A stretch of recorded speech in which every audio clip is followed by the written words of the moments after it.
Welcome to Democracy Now!, democracynow.org, the Quarantine Report, the War and Peace Report. I'm Amy Goodman. The World Health Organization said Monday it's setting up a hub in South Africa to help poor and middle-income countries produce their own COVID-19 vaccines using the mRNA technology behind the world's most effective shots. The WHO said its plan could see new vaccine production begin in South Africa in as little as 9 to 12 months. The UN agency called on Moderna and Pfizer-BioNTech to share the technology to make the plan successful. This came as South African President Cyril Ramaphosa blasted wealthy nations and pharmaceutical companies that have refused to transfer life-saving technology to the Global South.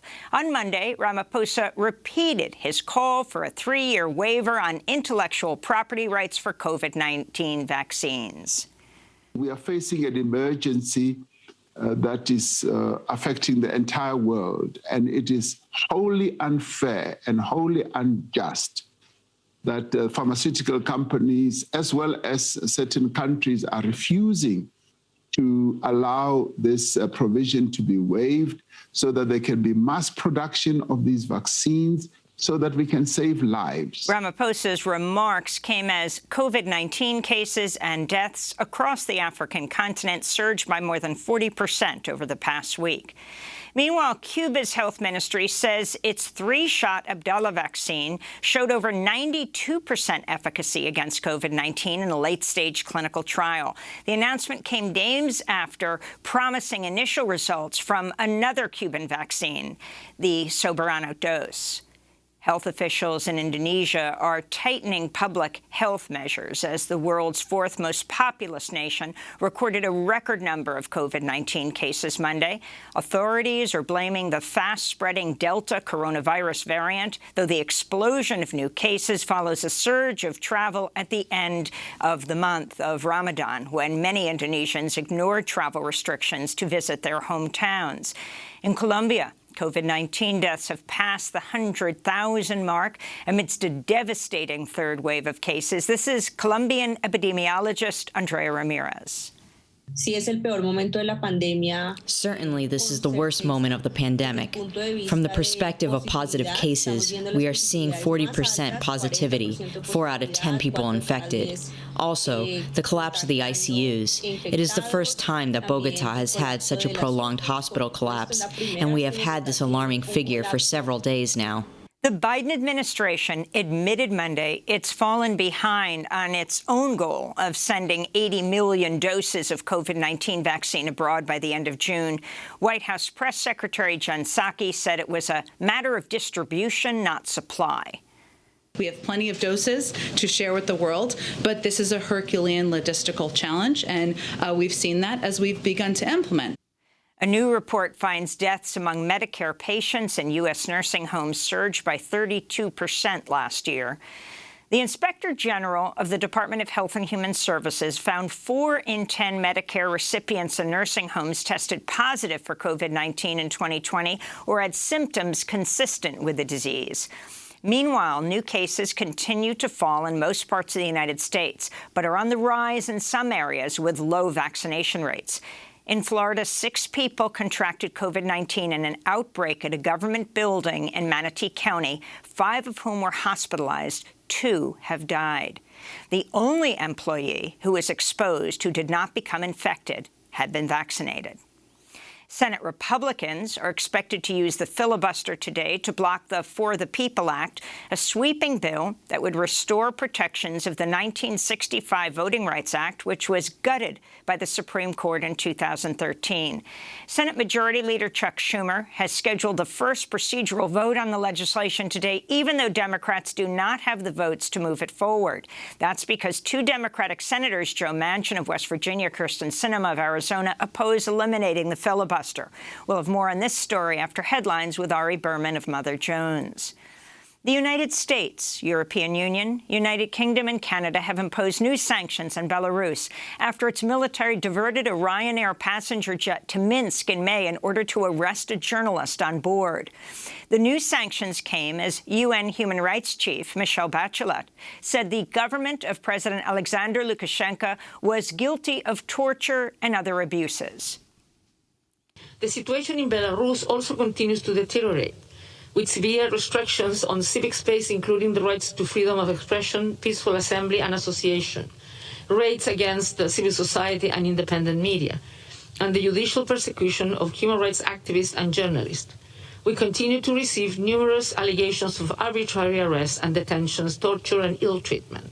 In more international news, a group of indigenous leaders and members of Mexico's Zapatista movement have arrived in Spain to mark 500 years of indigenous resistance after Spanish colonizers settled in the Aztec capital of Tenochtitlan, which later became Mexico City. The Zapatistas sailed across the Atlantic Ocean for over a month after departing Mexico in early May. Their boat depicted a big white sign with the phrase "Wake up" written in red letters in Spanish. During their trip, the indigenous leaders plan to tour Europe and share their plans to fight the inequities triggered by capitalism.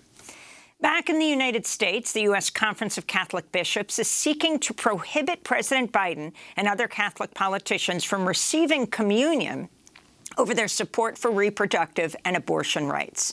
The bishops' move came despite advice from the Vatican not to push for such measures. President Biden is the second Roman Catholic president after John F. Kennedy. In California, Governor Gavin Newsom is set to announce his state will pay off all the past due rent that accumulated during the pandemic. California will use its unexpected budget surplus and federal stimulus money to finance the $5.2 billion program. However, it's still unclear whether California will ban evictions of people with unpaid rent past June 30th.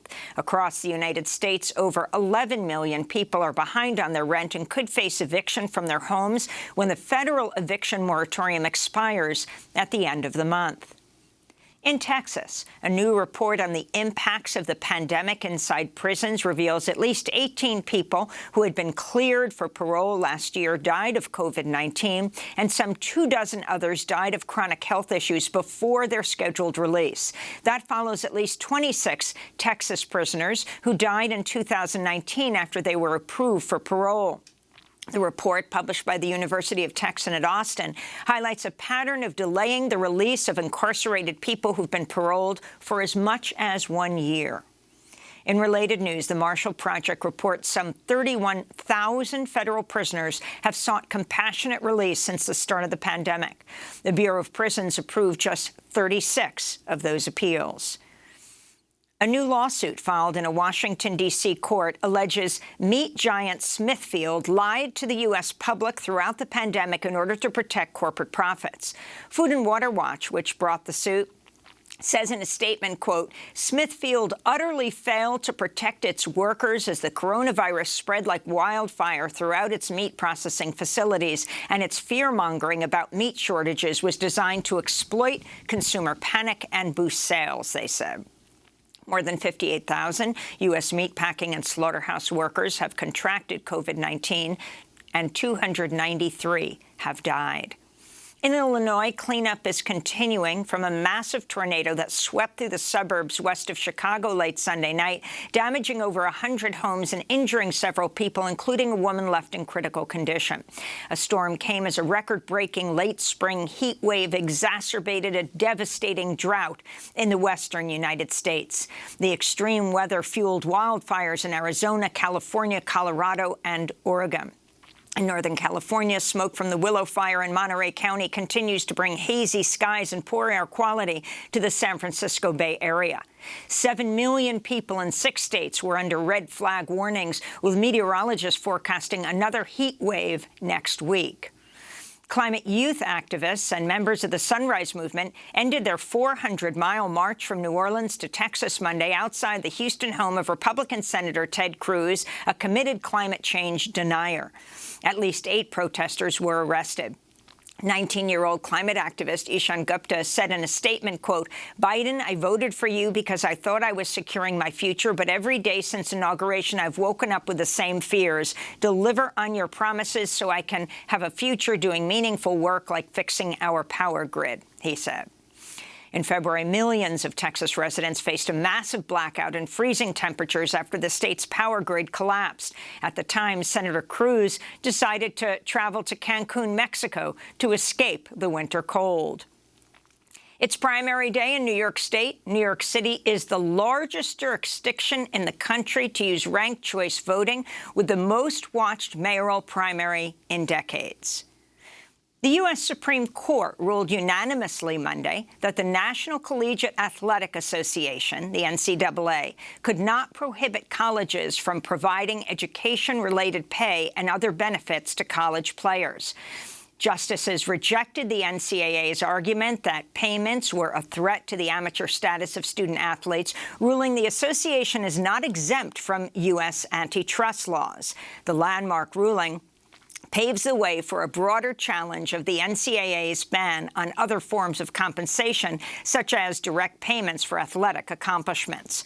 College athletics is a multi-billion-dollar industry, and athletes argue they should be compensated for their labor. And Las Vegas Raiders defensive lineman Carl Nassib has become the first active NFL player to come out as gay. Nassib made the announcement Monday in a social media post. I just want to take a quick moment to say that I'm gay. I've been meaning to do this for a while now, but I finally feel comfortable enough to get it off my chest. I really have the best life. I got the best family, friends, and job a guy could ask for. I'm a pretty private person, so I hope you guys know that I'm really not doing this for attention. I just think that representation and visibility are so important. I actually hope that one day videos like this and the whole coming out process are just not necessary. But until then, I'm going to do my best and do my part to cultivate a culture that's accepting, that's compassionate, and I'm going to start by donating $100,000 to the Trevor Project. They're an incredible organization. They're the #1 suicide prevention service for LGBTQ youth in America, and they're truly doing incredible things. Openly gay athletes are largely absent from major U.S. professional sports, with only a handful of active players in the NBA, NHL, Major League Baseball, or the NFL ever coming out during their careers. And those are some of the headlines. This is Democracy Now!, democracynow.org, The Quarantine Report, The War and Peace Report. I'm Amy Goodman in New York, joined by Democracy Now! Co-host Juan Gonzalez in New Brunswick, New Jersey. Hi, Juan. Hi, Amy, and welcome to all of our listeners and viewers across the country and around the world.